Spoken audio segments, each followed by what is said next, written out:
channel episode. Today is the 23rd of January 2020 and we are going to be talking mostly about Prince Harry because he has given a new interview for Fast Company, and this is on the perils, I think, of online social media, which is, I think, something we can all relate to. So I'm going to be reading the Fast Company interview and obviously stopping and talking about all of that. Also, a new toolkit, a mental health toolkit has been kind of spearheaded by Prince Harry, and that is to help Australians. So we're going to be talking about that as well. I've just noticed my badge is upside down. Let's turn it. There we go. So I'm hoping people are going to be dropping in because, as always, this is a live chat. So I'm going to be talking to people, interacting, reading comments, as many as I possibly can. Right. I can see Elise has dropped in and says, hello, hope everyone is well. I'm well, and I hope that you are well too.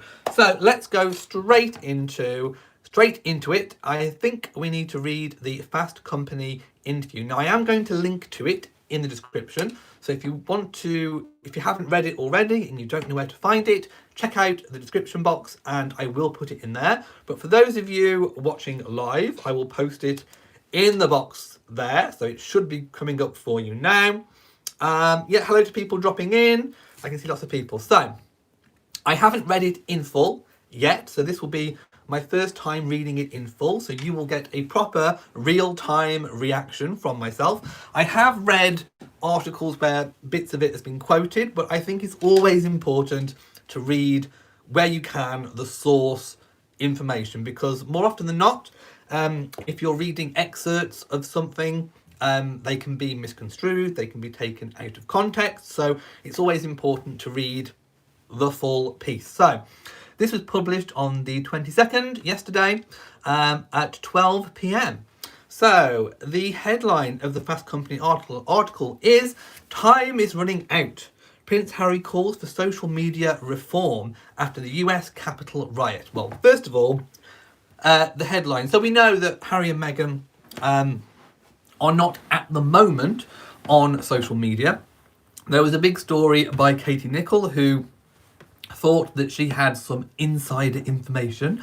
Now, it turns out that one excerpt I have read is that later on in this interview, Prince Harry is asked about that, and he says that he and Meghan are not going to engage in social media accounts at the moment. So it's kind of like what I spoke about in the previous video, where I spoke about the Katie Nicholl article, where I said it's highly unlikely they'll stay away from it forever. So it turns out it is just a kind of intermittent avoidance of social media until things are improved in Harry and Meghan's eyes. So we'll be talking about a bit further that as we get into this article. And we know that obviously Harry and Meghan campaigned for advertisers to be dropped. I think it was from Facebook. Harry and Meghan most definitely have very strong views about social media. So the Fast Company interview, I do believe, is in a question and answer format. So in a question and answer with Fast Company, the Duke of Sussex responds to social media's role in the Capitol attack, which was absolutely awful, and explains why the next step must be to hold social platforms accountable. And they've used I may as well show you, they've used a picture of Prince Harry there.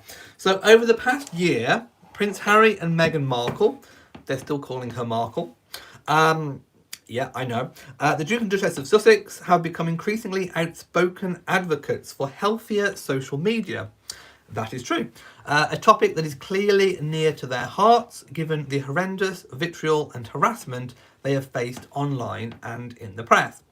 By partnering with organisations that aim to understand technology's impact on society and vocally critiquing the state of online life in the media, the couple are using their clout to push for change in the current digital ecosystem. So we know from their Archwell website that certain organisations that they are linking with are actually looking and doing research at the role that online media plays in people's lives and to do with mental health.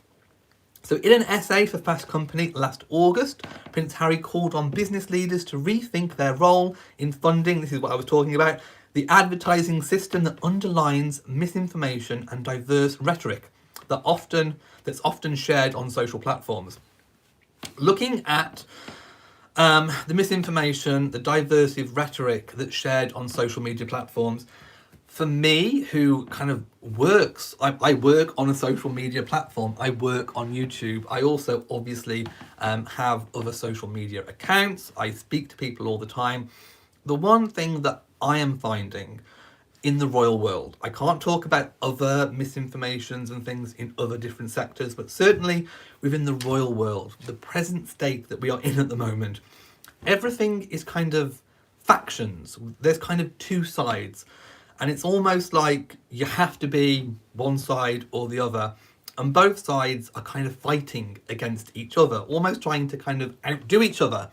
And each side is justifying their own actions, gaslighting their audiences.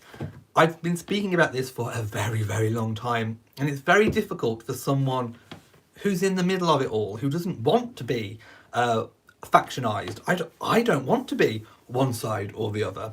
I don't feel that I should have to be. And I think having read the excerpts that I've read so far, and I'm sure I'll see the whole piece, I think Harry and Meghan are kind of fighting against the extremes.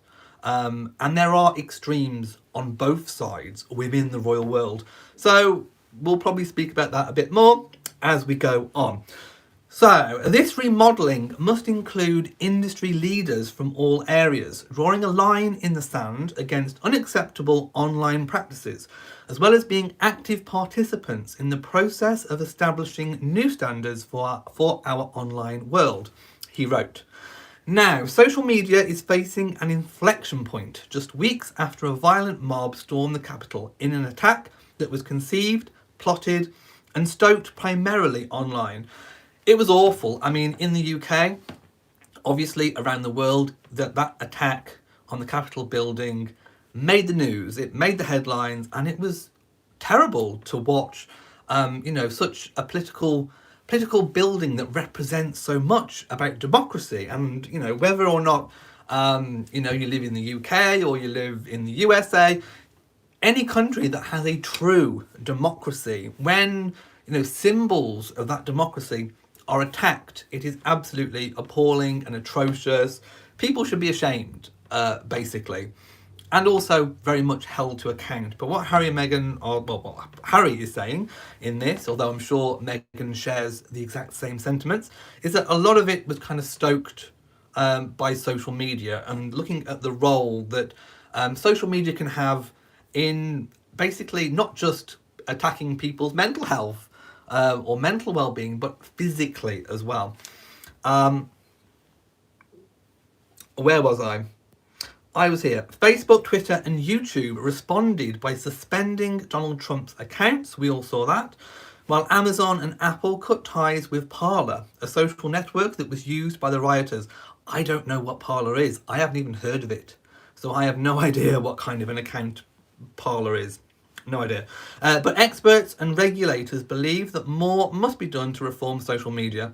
One of the challenges, of course, is that social media is worldwide. So trying to get every country to agree on kind of rules and laws and standardized regulations is going to be very difficult. If the social media companies themselves regulate, come up with an agreement to the same standards, it may be easier than individual countries trying to legislate for themselves, because unless you have a standardized version of social media regulation, how do you make sure that everyone falls under the same bracket? And there's also questions and issues raised about freedom of speech as well. So there's a lot to kind of unpick and to get right. So it's a big challenge. It's a really, really big challenge. But one that shouldn't be avoided, but it's a big challenge, and there are lots of challenges there. So against this background, Prince Harry is once again imploring people to pay attention to the problems social media have wrought. In a wide-ranging interview with Fast Company, he explains why social platforms must be held accountable for the Capitol attack, and the circumstances that enabled it, and why we must remodel the digital world before it's too late. So, we are now starting with the interview. So, Fast Company said, 6 months ago, you wrote an essay for Fast Company in which you asked companies to take action to ensure the meaningful reform of our unchecked and divisive attention economy. How was your perspective on social media's role in society changed over the last few weeks since the attack on the US Capitol? Prince Harry said, when I wrote that piece, I was sharing my view that dominant online platforms have contributed to and stoked the conditions for a crisis of hate, a crisis of health, and a crisis of truth. And I stand by that, along with millions of others who see and feel what this era has done at every level. We are losing loved ones to conspiracy theories, losing a sense of self because of the barrage of mistruths, and at the larger scale, losing our democracies. The magnitude of this cannot be overstated. As noted even by the defectors who helped build these platforms, it takes courage to stand up, cite where things have gone wrong, and offer proposals and solutions. The need for that is greater than ever before. So I'm encouraged by and grateful for the groundswell of people who work or have worked inside of these very platforms, choosing to speak up against hate, violence, division, and confusion. I'm going to stop for a moment and just go to the comments before I get completely behind with the comments. I think we have a troll in the room. Let me just... I'm just removing the troll. So, troll has gone, hopefully. Right. Hang on. I've just got rid of the troll, so no need to mention the troll anymore. Elise says, the troll was a prime example of why we need a platform of mental health. Yes. Pamela says, differences of opinions are natural, but the spreading of hate is unnecessary. Yeah, there is a fine line between having the freedom of speech and choosing what you do with it. I do believe completely in freedom of speech. I think that is imperative in a democratic society, that we have freedom of choice. But there's also the responsibility that comes with it. And when you choose to use your freedom of speech to put across mistruths, to put across hate, to try and spread division, it's all about choices. We all have a choice. What do we want to do with our freedom of speech? And I think that's what it all boils down to. You can choose to use your freedom of speech in a positive way, or you can choose to use it in a negative way. And however you choose to use it shows what the sort of a person you are, basically. So that's kind of, again, what we're dealing with. Anyway, right, I'm going to go back to the article and carry on. So, Fast Company said, why is this topic so important to you? How is your outlook affected by the well-documented online harassment you and your wife have faced in the UK?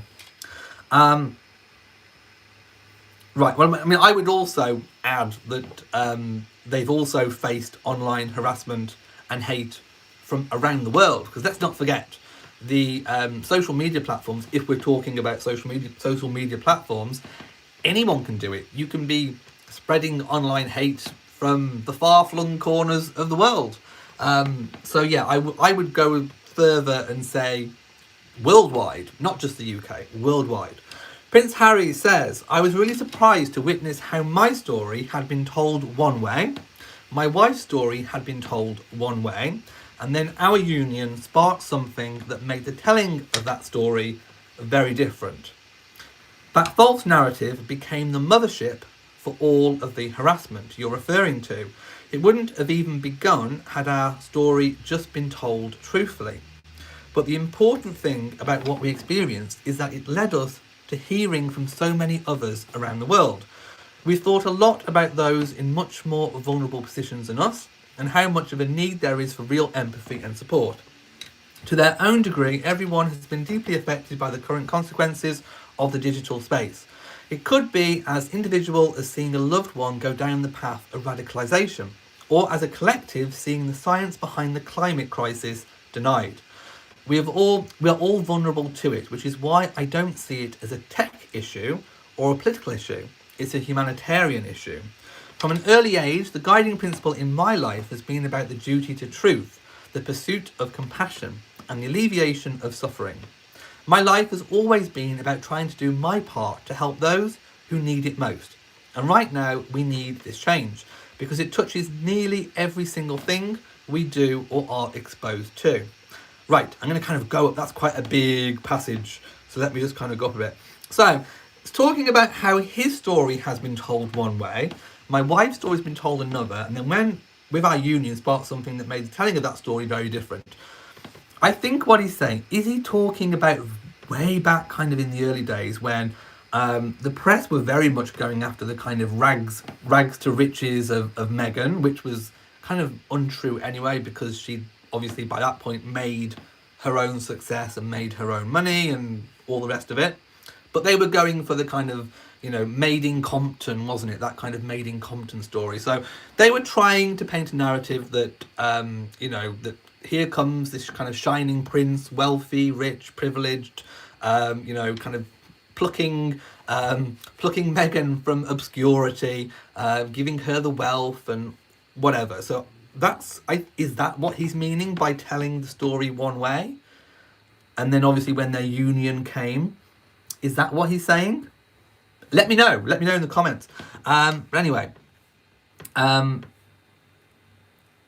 yeah, we are all vulnerable to it. Everyone's vulnerable. And like I say, it's very important to look out for factions, extremes. It's either one extreme or the other, because people can be vulnerable to that. So Fast Company said, where do we go from here? What do you think needs to change to create an online atmosphere where truth, equity and free speech are all prioritised? Prince Harry said, I think the same thing every day and lean on the experts to help give guidance on how to reform the state of our digital world. How we make it better for our kids, of course, but also for ourselves now. The avalanche of misinformation we are all inundated with is bending reality and has created this distorted filter that affects our ability to think clearly or even understand the world around us. Yeah, I mean, if the more and more people say one lie and reiterate that lie, people can begin to believe their own lies, even when they think even when they know it's not true. Say it so many times and it almost becomes true. What happens online does not stay online. It spreads everywhere like wildfire, into our homes and workplaces, into the streets, into our minds. And that reminds me a little bit of kind of modern bullying as well, because when I was at school, we didn't have the internet, and if kids were being bullied, which of course is wrong, it was kind of at school. Kids had an escape when they went home. Nowadays, people can be bullied at home, everywhere, because of online. Let's have a look. Where did I get to?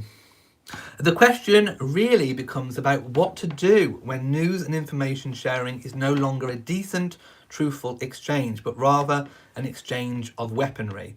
Yeah, extremes have been weaponized. The answer I've heard from experts in this space is that the common denominator starts with accountability. There has to be accountability to collective well-being, not just financial incentive. It's hard for me to understand how the platforms themselves can eagerly take profit but shun responsibility. There also has to be common shared accountability.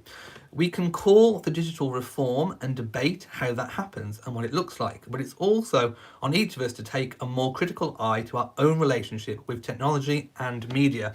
To start, it doesn't have to be that complicated. Consider setting limits on the time you spend on social media. Stop yourself from endlessly scrolling, fact check the source, and research the information you see, and commit to taking a more compassionate approach and tone when you post or comment. These might seem like little things, but they all add up. Finally, there's responsibility to compassion that we each own. Humans crave connection, social bonds, and a sense of belonging. When we don't have those, we end up fractured, and in the digital age, that can unfortunately be a catalyst for finding connection in mass extremism, movements, or radicalization. We need to take better care of each other, especially in these times of isolation and vulnerability. Wow, so we kind of said quite a lot there. I'm trying to pick out the bits that I need to kind of stop a little bit more and talk about the things as I'm going. But he talks about the kind of financial incentive. Of course, social media platforms are big businesses. They make a lot of money through advertising. And, you know, if I suppose the worry for these big financial companies is if they stop people. Well, first of all, how do you police and monitor what people are saying? How as Twitter, I'm going to just say Twitter. How does Twitter monitor what the average person is saying? We saw Twitter kind of checking on what Donald Trump was saying, and obviously they kind of censored parts of it and put that things might not be true. But how do they do that for everyone? You can't have every single person watched by Twitter in case they say something that's not true. I don't know how they do it. I don't know. Could there be an algorithm that's kind of used to almost kind of spot where people are trying to put an opinion as fact? That's nothing. A big thing that I've noticed, people putting opinion as fact. It used to be something that kind of was reserved for newspapers. If you kind of read British tabloids in particular, if you read a British tabloid, a lot of the time you can kind of see opinion presented as fact. And you can see that more and more and more now online. And it is about individual accountability, but how do you get people to want it? How do you get people to want that change when people seem so happy being fractured? People seem so happy being one tribe or the other. It's a huge undertaking, and I don't know how you go about doing that. How do you get people on board, on side? Anyway, I carry on. Fast Company said, since the Capitol riot, big tech companies from Twitter to Amazon have exercised their power by making determinations about who gets to use their products. Do you think companies should have the power to make decisions about who has access to some of the most prominent platforms on the internet? Prince Harry says, we have seen time and again what happens when the real world cost of misinformation is disregarded. There is no way to downplay this. There was a literal attack on democracy in the US, organised on social media, which is an issue of violent extremism. It is widely acknowledged that social media played a role in the genocide in Myanmar and was used as a vehicle to incite violence against the Rohingya people, which is a human rights issue. And in Brazil, social media provided a conduit for misinformation which ultimately brought destruction to the Amazon, which is an environmental and global health issue. I mean, yeah, social media most definitely played a role in all of those things. In a way, taking a predominantly hands-off approach to problems for so long is itself an exercise in power. Recently, I've been thinking about Speaker's Corner, an area in London's Hyde Park, which is home to open-air debate, dialogue, and the exchange of information and ideas. I used to go past it all the time. This concept of a public square isn't anything new. It can be traced back to the early days of democracies. You get up there and speak your piece. There are ground rules. You can't incite violence. You can't obscure who you are, and you can't pay to monopolise or own the space itself. Ideas are considered or shot down. Opinions are formed. At its best, movements are born. Lies are laid bare, and attempts to stoke violence are rejected in the moment. At its worst, intolerance, groupthink, hate, and persecution are amplified, and at times it forces lines to be drawn and rules or laws to emerge or be challenged. I'm not saying we should abandon technology in favour of Speaker's Corner. Rather, it's what we should avoid buying into the idea that social media is the ultimate modern-day public square, and that any attempt to ask platforms to be accountable to the landscape they've created is an attack on restriction of speech. I think it's a false choice to say you have to pick between free speech or a more compassionate and trustworthy digital world. They are mutually exclusive. And I know a lot of people, see, in the UK, we don't necessarily have an amendment on freedom of speech because we don't have a formal written down constitution. In the US, I know that, that the main bulk of the Constitution is kind of held to be sacrosanct, and of course there are amendments to the Constitution which are also held in high regard. In the UK, we don't. It's more kind of law. It's kind of more like a law-based unofficial constitution. The closest we got to a constitution is Magna Carta, and then everything else is kind of laws and precedents, I suppose. And then, I mean, in a way, it kind of makes us quite a nimble society, because as times change, as people's views change, the laws reflect the values of the day, and that kind of forms, if you like, our unofficial constitution. Whereas when you have kind of a set constitution, people kind of hold on to those things as being their God-given right. And of course, we do have a right, I think, to free speech in democratic societies.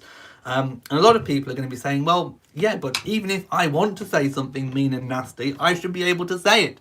Like I say, that's the challenge that we're going to come up against. That is the issue. How do you change people's mindset? And I think that's what it is. It's more about making people personally aware that, how do you want to use your freedom of speech? Do you want to be nasty and horrible and spread mistruths and cause chaos?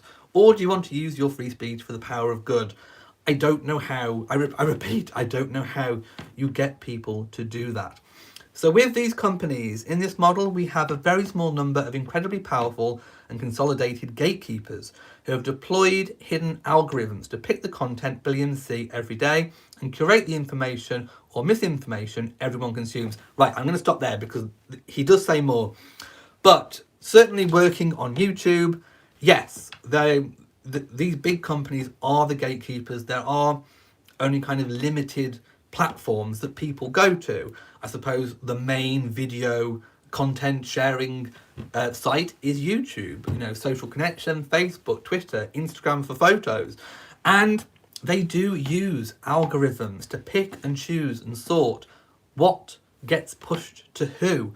I even think that they know who and what you are by the type of content that you search for. They know what to push out to you.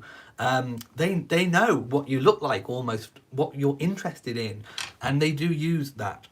Things that provoke a strong reaction, and we go back to the idea of factions. So in the royal world, we have, specifically talking about Harry and Meghan, we have people that really, really hate Harry and Meghan.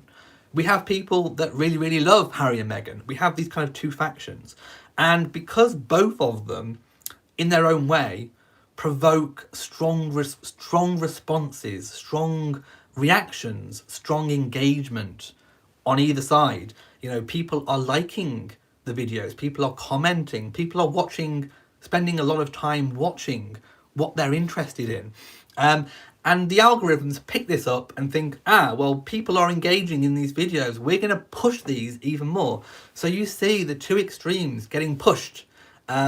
And those are the ones that are being pushed out to people that might be interested in those values, in those beliefs. And the algorithms do have quite a lot to answer for, most definitely. Right, where did I get to?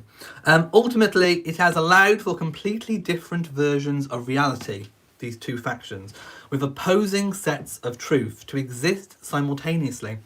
In this, one's understanding of truth does not have to be based in fact, because there's always an ability to furnish some form of proof to reinforce the version of truth. I believe this is the opposite of what we should want from our collective online community.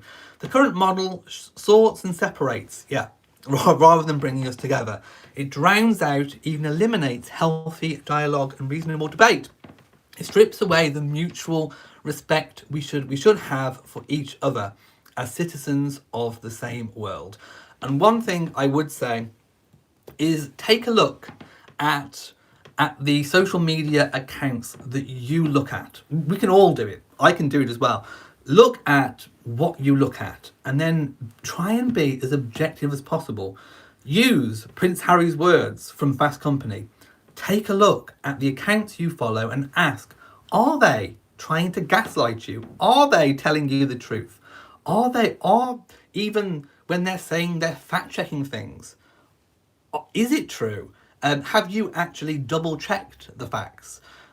See if you're being gaslit. See if there is an ulterior motive. See if it is a case of one side trying to one up on the other. Just because they're doing it, it means that you have to do it even more. This is not what Harry and Meghan want.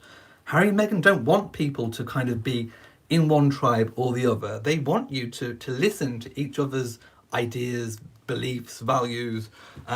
They want people to be more in the middle ground, not factionized, because factionized causes division. And we see that in politics. We see it in the UK with those who wanted Brexit, those who don't want Brexit, a country divided. We see it in the USA, Democrats, Republicans, Trumpism, Bidenism, factions, split, separations, one or the other, no middle ground. And I think this is what we're looking at now. So Fast Company says, how do you plan to use your platform to push for change when it comes to hate speech, algorithmic amplification and misinformation in 2021? Since you're not a trained expert on these topics, why do you think people should listen to your perspective? Prince Harry said, I know enough to know that I certainly don't know everything, especially when it comes to tech. But when you see this as a humanitarian issue, then you see the spread of misinformation as requiring a humanitarian response. This is why my wife and I spent much of 2020 consulting the experts and learning directly from academics, advocates, and policymakers. We've also been listening with empathy to people who have stories to share, including people who have been deeply affected by misinformation and those who grew up as digital natives. What we hope to do is continue to be a spotlight for their perspectives and focus on harnessing their experience and energy to accelerate the pace of change in the digital world. Fast Company said, your Archewell Foundation has collaborated with several groups and institutions that aim to rethink technology and study its impact on people. As a philanthropist, why are you supporting research efforts within this space? Prince Harry says, if we've learned anything, it's that our dominant technologies were built to grow and grow and grow without serious consideration for the ripple effect of that growth. We have to do more than simply reconsider this model. The stakes are too high and time is running out. There are a lot of incredible people and digital architects thinking about or already working on innovative and healthy platforms.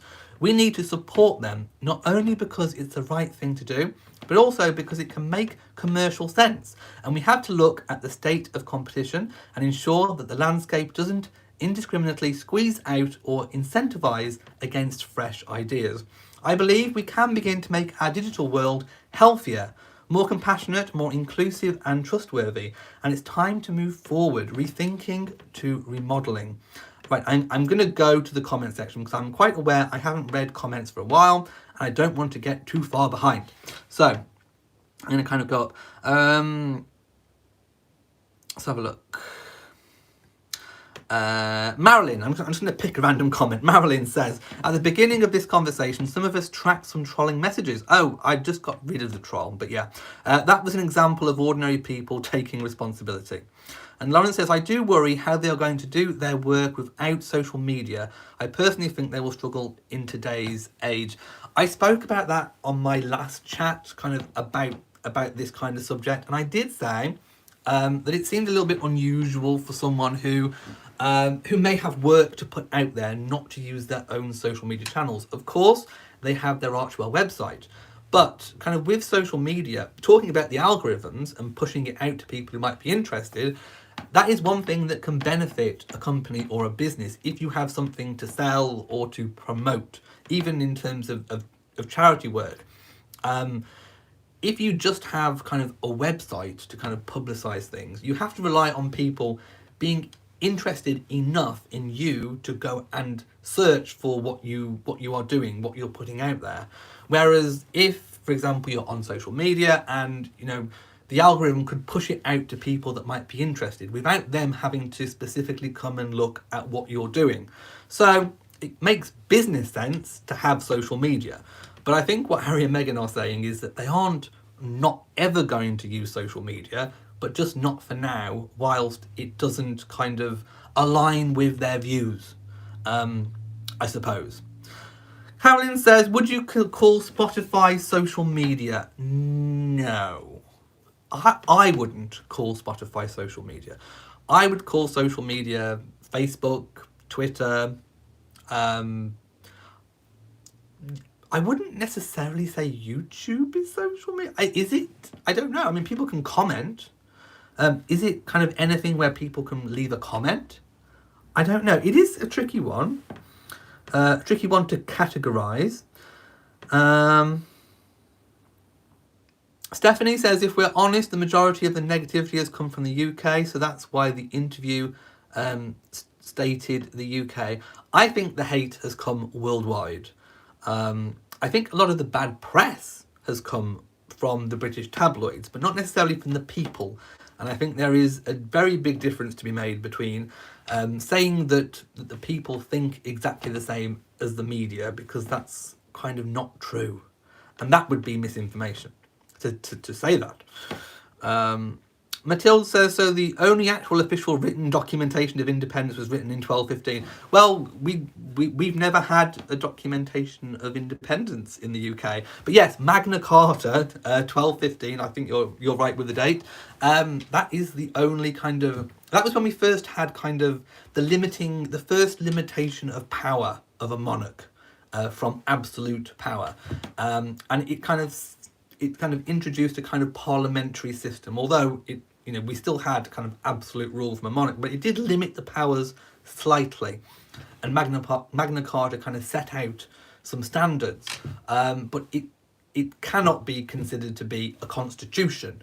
But and we still don't have one. We still don't have a written down constitution since 1215. So in Britain, it's kind of very much law-based, and of course laws can change, laws can be reviewed, new precedents can be set from courts and judges. So I would say it's very changing, it's more fluid, I would say. It's kind of less rigid and more fluid in terms of what we can change. More reactive, we can be more reactive to kind of modern things, I guess. Matilda says, does the UK have a listing of laws as the past written or press written? Basically, we go on precedents. So, of course, any court judgments.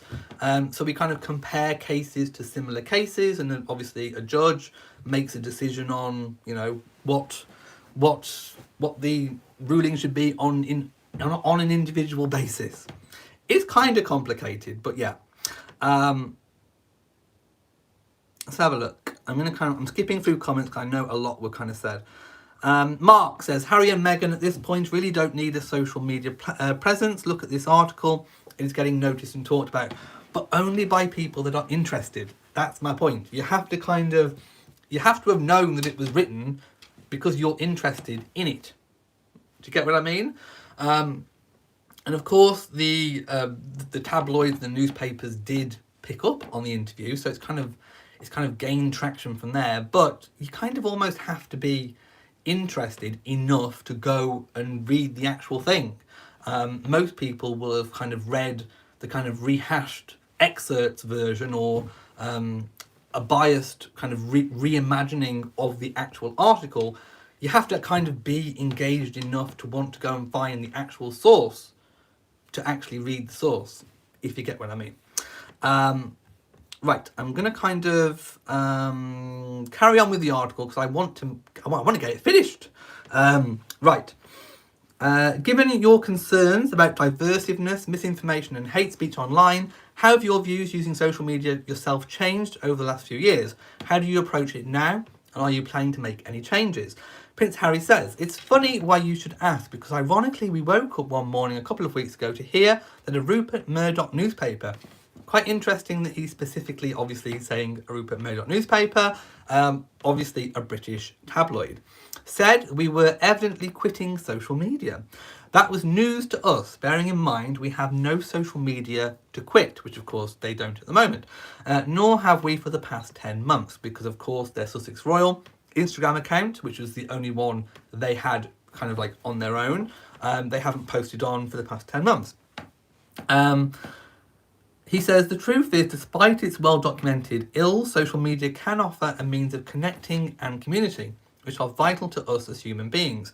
We need to hear each other's stories and be able to share our own. That's what I said about listening to the other side.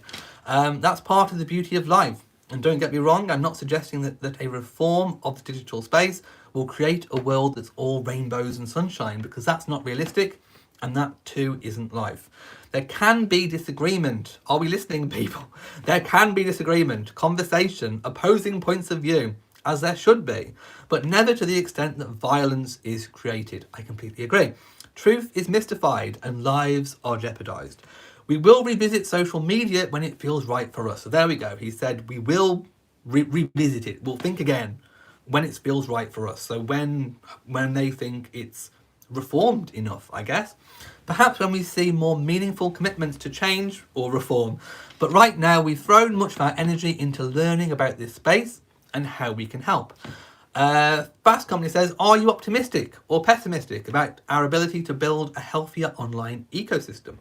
Prince Harry says, optimistic, of course, because I believe in us as human beings and that we are wired to be compassionate and honest and good. Aspects of the digital space have unfortunately manipulated or even highlighted our weaknesses and brought out the worst in some. We have to believe in optimism because that's the world and the humanity I want for my son and all of us. We look forward to being part of the human experience, not a human experiment. So there we go. That is all of the Fast Company article. I suppose in the way it was meant to be written, without being taken out of context, without having a bias, I suppose, applied to it. So, I want to see what people are saying. Let's have a look. I need to go up and find a good place to start.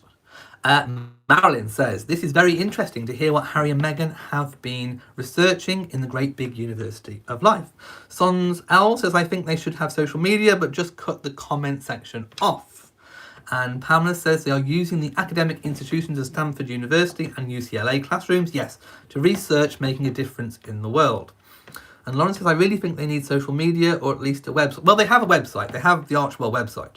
Mary says, you look great today. Love that colour purple. Thank you. And I bet you can't see. But anyway, my socks match.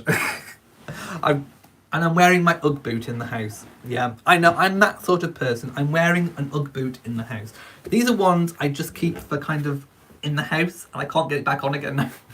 It's on. Right. Yes, I'm wearing my Ugg boot. Anyway, Kate says, hate is worldwide and the storylines are different. Yeah. Lauren says, I just don't understand how people are going to know what they are doing without that outlet. Again, people have to be, I suppose, interested enough. Even if the newspapers put headlines about Harry and Meghan, some people just might not be interested enough to even click on the article. Like I say, you're limiting your reach, I think. Especially in a day where a lot of advertising and things are all driven by social media. Let's have a look. Yeah, it could serve to broaden their reach. Right. Carolyn says, I hadn't heard of Meghan Markle before Prince Harry. I hadn't either, and I think that's only purely because I haven't ever watched anything that she was in. So legal dramas, that kind of thing, is kind of not really my thing to watch. Nothing against Meghan whatsoever. It's just that type of show is just something I'm not interested in. I'm still not. So I still haven't seen Suits. I wasn't aware of the TIG, and I didn't get to read the TIG before it was completely taken down. So I wasn't aware either. When sort of Meghan was introduced to most people in the UK, of course, some people watch Suits. I didn't. So when it was kind of introduced, when Meghan was introduced, it really was like, oh, who is this girl? Who is she? Who is she? Who is she? And I remember having kind of looked at who she was. It's all there for people to go and see. You can check out one of my really early weekly live chats. I remember sitting downstairs, right beneath where I am now, in my kitchen, and I remember talking about Meghan and talking about Prince Harry's past relationships. And I remember looking at Meghan and thinking, this is different. this is really, really different. She's educated. She's passionate about philanthropy and helping people in Africa. She's achieved a lot. She has her independent wealth, but also she's a very different sort of girl that Harry's a different sort of girl other than what Harry's previously gone for in the past. She's not the kind of blonde, typical girl that he went for. And I was like, this seems different. I think this is something to watch. And a lot of people at the time were saying, oh, it's just a flash in the pan. You know, he'll be dating her for a couple of weeks and then it'll be over. And it's all there for people to go and check. When the news story first broke about Harry and Meghan dating, go check that week of my live chats on Royal Reviewer. And I remember saying, hold on, this is different. It feels different. It feels more serious. And I remember thinking at the time, he could end up marrying Meghan because it just seemed very, very different. It almost seemed like a more grown-up relationship, I guess. I said it at the time. I called it. Hayno Wilson says Meghan is not just an actress. No, she did lots of other things too. Lauren says, personally, I don't think we will see the family in the UK again, which is a shame. Oh no, they'll come back eventually for something, but whether or not with the coronavirus pandemic we'll get them back this year, I don't know. I mean, it still is very doubtful. With what's going to go on with international travel, of course, there are certain things that perhaps Harry might want to be here for. You know, we've got Prince Philip's 100th birthday, possibly a Trooping the Colour if it's allowed to go ahead, when we still don't know. The unveiling of the Diana statue. There's obviously charities and patronages here in the UK that Harry is affiliated with. So there are reasons for him to come back. But whether or not we will see them this year on British soil, I don't know. And I think that's mainly due to coronavirus pandemic restrictions, I guess. Mary says, I loved Meghan in Suits, and Suits was my favourite show. I also followed her on the TIG. I've got a friend who loves Suits, and she said, I've been watching Suits for years. So she was quite surprised when Harry started dating Meghan. Ellie says, matching and looking good, thank you. Funny Girl says, I felt the same way as you at the time, had a feeling they would marry. Yeah, I just felt it was different. It felt different. It kind of felt like Harry was looking for someone who could deal with the role. Because at the time, obviously, I think his previous girlfriend, Cressida, and all the rest were didn't really want to give up their freedom, I guess. And it kind of turned out, obviously, we have the result we have. We are where we are. But yeah, I felt it was different. Marion says, Gina Wilson, I get that you are tired of what? Tired of coping? Right. Oh, personal comments. I will leave those ones. Carol M says, everyone should go and research all of Meghan's accomplishments before she met Harry. There are many. Yeah. And I've said many a time, she was, I suppose, the most wealthy independent bride to come to the royal family. Without having, obviously, a dowry, for example. You know, she had more independent money than Princess Diana, Catherine, probably the likes of Queen Mary, who eventually became Queen Mary. I mean, she had a lot of individual personal success, I suppose. Elizabeth says, I am so sensitive to hate speech at the moment, given that our new president just took office and the haters are coming out of the woodwork. I feel that we must help hold the line, so to speak.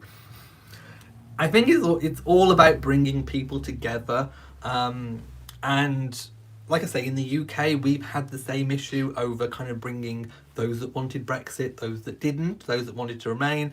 It's very difficult to bring two sides together on the issue of the Biden administration and the Kamala Harris administration.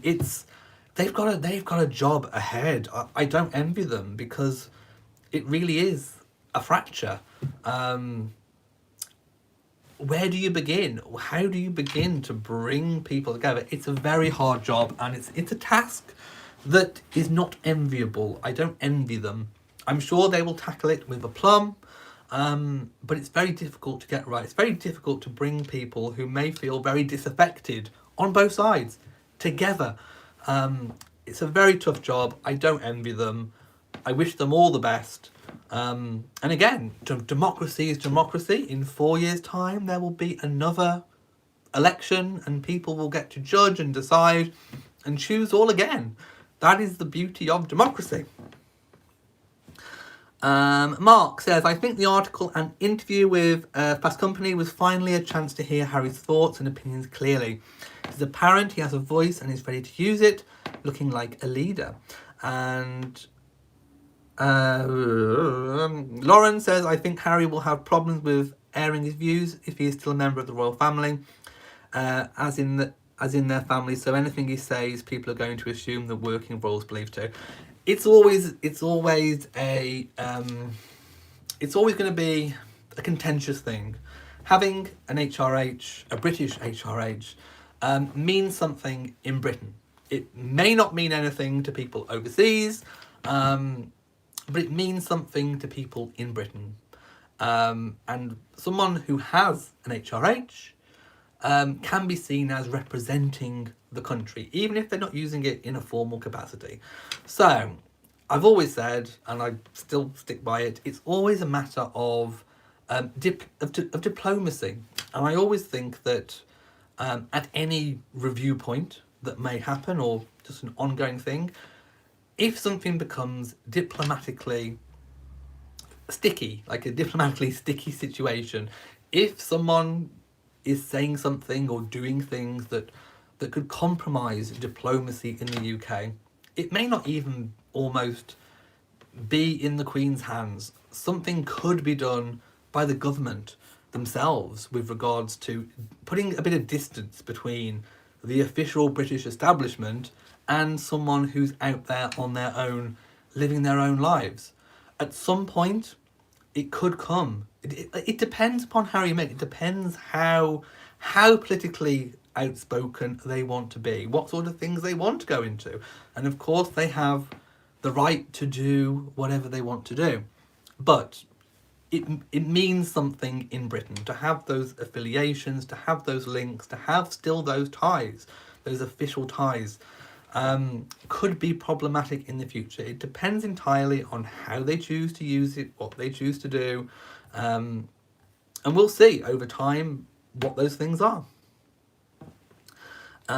Stephanie says, just talking to Carol, I agree the issue is people's definition of her has been warped by people that have an agenda against her. Meghan was accomplished before Harry. Her relationship just made her more global. And Son L says, I think they should give up the HRH because I think Meghan should run in office for California. But yeah, that's the kind of thing I'm talking about. If they wanted to go further into politics, if Meghan, maybe in particular, as an American citizen, if she wanted to go for a higher political office, she has the right to do so. But that right may have diplomatic implications back here in Britain. People might not see that. If you're a US citizen, you just see Meghan the American. But in Britain, she's got an HRH. She's tied to the British establishment. She's the only American out of all the what's the American population? Over 190 million or something. There's a huge American population, USA population. She's the only one that's got an HRH. It makes her very different to everyone else, even though she may be seen as the same. Technically, there's a technical difference, and it means something here in Britain. Elizabeth says, I'm going to read Funny Girls. Says, I want to see them all together at the Diana statue unveiling. The children too. That is my hope and dream. Wouldn't that be lovely? Yeah, I mean, the Diana statue is a project that William and Harry have both jointly funded themselves. They both did all the background work on getting the funding for this statue. It really is a pet joint project of both brothers. It's their mother, and it's going to be placed at her former home at Kensington Palace. And it would be, after all these years of kind of thinking what this statue is going to be looking like, where's it going to go, what's it going to be like, it was going to be amazing to have both of them together sharing this with the rest of the world. And I do hope that that can go ahead. I really do. But we shall see. Hello to Lady Satine from Australia. Right, I'm going to go now. Oh no, there was one other story that I was going to talk about. I got waylaid by the Fast Company article. So I'm going to move on to the second story, because we spent over an hour talking about the Fast Company one, but there was a lot to get through. So Prince Harry helps launch a critical mental health toolkit for first responders. And this is launching a project which has been built to help Australia's first responders and their families. So ever since Prince Harry made mental health issues one of the cornerstones of his work, of course, as part of the Royal Foundation, he has led a number of initiatives to improve the well-being of people around the world. Of course, Invictus Games being just one example. The new year has seen the Duke of Sussex's work in the field continue, with his assistance on a new project that will support Australia's first-time responders and their families. It's called Peak Fortem, Fortem. Is a free resource kit that offers videos and tools to help with mental health struggles and guidance to make positive changes. Their digital toolkit, based on a project founded by Prince Harry in the UK, is underpinned by thoroughly researched psychological models that have been developed especially for responders. Our mental fitness is one and the same. And let me start that again. Our mental fitness is one and the same as our physical fitness, Harry says in a statement shared with Bazaar.com. Serving in the military, I saw firsthand how critical it is to retrain your mind as a muscle. Not only to endure challenges and stresses, but to excel and grow, build resilience in all aspects of life. Peak Fortem is a product of teamwork, dedication and a commitment to supporting and strengthening communities of all kinds. Values held by Australia's first responders. The programme follows Harry's successful work with the UK's Ministry of Defence to introduce mental fitness training to the military. HeadFit, of course, it's HeadFit, it's just been renamed. He has been working on since 2017. It's now a successful online training programme and has positive results. Just last month, the MOD announced that Britain would be the first country in the world to make mental fitness training compulsory training for troops in the military. With Peak Fortem, we are witnessing the next step in a global movement towards mental fitness. And it just talks about Harry going through 2 tours of duty. He says, David Littleproud said, our first responders have been front and centre supporting and caring for our community through bushfires, storms and floods, and now COVID. I'm pleased to join Fortem Australia to launch Peak Fortem, a mental health literary programme supported by a grant programme for emergency service workers trauma care by the Department of Home Affairs. So again, a really good, well-needed, called for mental health resource for people. Obviously this one for Australia. So it's basically the same as HeadFit here in the UK. Right, I'm going to go and see what people are saying. Mark says, Meghan and Harry are going to build their business empire before Meghan ventures into a political career. Wouldn't it be funny if Meghan became the ambassador to the UK? I was thinking about this the other day, actually, in the shower, as you do. What if Meghan became president and she, for example, had a full state visit and had to meet with the Queen, Prince Charles, William in the future? Just an interesting thought. I'm just putting it out there. Diana says, a well-expressed article in his own words. Yeah. Stephanie says, nothing Harry and Meghan have done should be problematic for the family, and speaking on relevant issues should be embraced, not encountered with hatred. It depends what what words you use if you're trying to persuade someone on a political issue. And I guess we aren't going to know what those things might be until and if they happen.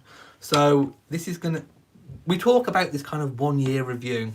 I think it's going to be an ongoing thing. And like I say, I think it's going to be, I think they will be closely watched and closely monitored by not only officials in the palace, but actually by the UK government. I really do think that is an underlooked at thing. I really do think that it will just be an ongoing thing. If they are seen to be consistently doing things that put Britain in a tricky diplomatic position, then steps could be taken to distance. And I think that, just because we're coming up to the year review, that, may or may not happen. We spoke about that in a previous video, and my thoughts on that. If you don't, go back and check the video. I think it's going to be an ongoing thing. I don't just think it's going to stop at the beginning of April. I mean, end of March, beginning of April. I think this is going to be something that's consistently looked at, basically. So I think it's a red herring to think that it's just going to be 1 year. It's going to be something, having the HRH is going to be something that's going to go with them going forwards. It's not just going to end after a year, unfortunately, but there we go. Right, I'm going to bring today's video here to a close. I think we have all a lot to think about. Most definitely, personally, we all have a responsibility to make a valued contribution to how we use online media, online social media. And again, I ask people to look at the different kinds of outlets that they get information from. Look at it objectively. Have a helicopter vision. Look at, are people trying to gaslight you? Is the information people are putting out, is it real? Are they themselves trying to spread hate? Are they trying to attack people? Because it's my belief, reading the words of Prince Harry, that is not what Prince Harry and Meghan want people to be looking at. People don't want, they don't want people to be following channels, accounts, social media platforms that are putting out, that are trying to kind of feed these divisions. And there are plenty of online social medias that are trying to feed divisions. So I implore everybody to have a look at who they listen to, who they look at, who they follow, who they subscribe to, with an objective view. So if you've enjoyed this video and found it useful, please give it a big old thumbs up. Don't forget to share on social media, and also hit the bell so that you know whenever I pop on and do another video. So from me in Shropshire, mwah, to you all, stay safe and goodbye.